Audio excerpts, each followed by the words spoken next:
تعلیمات مولانا روم۔ درویش کون ہوتا ہے؟ دلوں کو منور کرنے والے ملفوظات۔ فقیری کمبل پوشی اور طرح طرح کے لباس پہننے کا نام نہیں ہے۔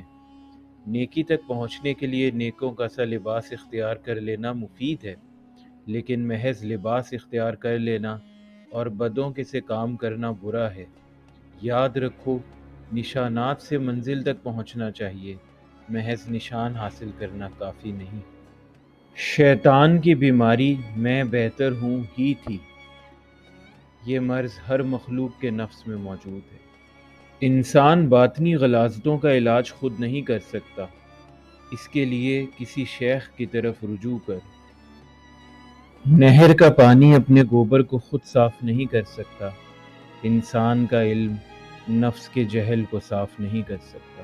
غریب اور لاوارث لوگوں کے سرپرست آقا و مولا آپ صلی اللہ علیہ وآلہ وسلم ہی ہیں۔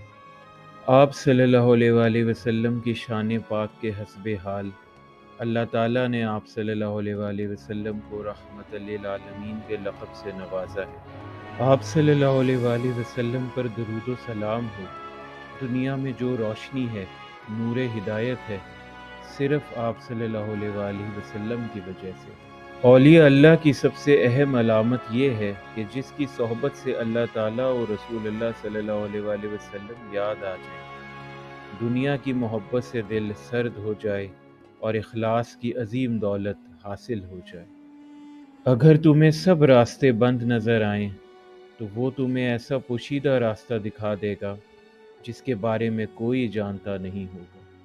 ٹوٹا ہوا دل اللہ کی توجہ کھینچتا ہے، خوش نصیب ہے وہ روح جو اللہ کے لیے روتی ہے۔